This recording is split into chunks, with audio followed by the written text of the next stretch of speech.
Combien savent que l'église de Dieu aujourd'hui est très combattue? Combien savent aujourd'hui qu'il y a des complots qui se font contre l'église?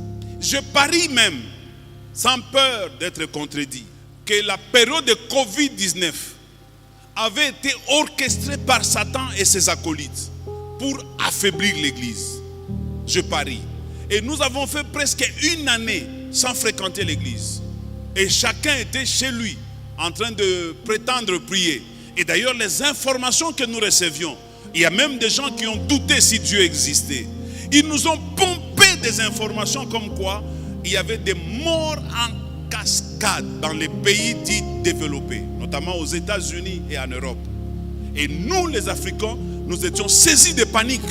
Nous nous étions dit, si cela est arrivé aux Américains, qui ont de gros hôpitaux, et aux Européens, quand sera-t-il quand ça va nous arriver à nous? Et plus personne n'avait le temps de se réunir. Et pourtant, la force de l'église, c'est telle que nous sommes réunis ici.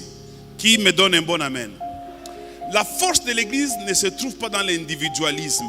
La force de l'église se trouve dans l'unité. Lorsque l'église s'élève, l'église est capable de changer tout, mais lorsque nous sommes unis. Et le diable en a profité à cette époque-là pour déstabiliser l'église. Et même, une parenthèse, il a attaqué systématiquement les hommes de Dieu. Je dis bien, il a attaqué systématiquement les hommes de Dieu. C'est la période où les hommes de Dieu sont morts en catastrophe. Je me rappelle à cette époque, j'ai enterré un pasteur en même temps que son épouse. On les a enterrés, la femme ici, son mari ici. C'est à cette époque-là qu'on a perdu un grand général au niveau de la Belgique, le bishop Mouchebele, et sa femme également. Ce n'était pas un hasard.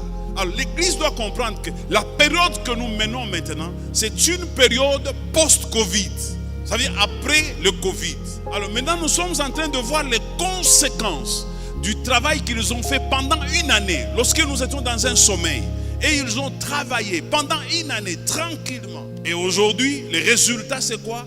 La foi de plusieurs est en berne. La foi de beaucoup de gens est agitée. Les gens n'ont plus une foi ferme. L'élan qu'avait l'église, nous l'avons perdu. L'église était très engagée, l'église allait très bien.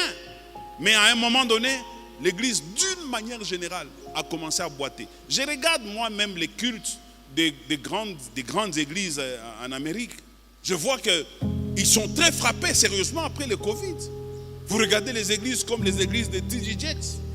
C'est presque maintenant la moitié. T.D. Jakes ne réussit plus à remplir son église.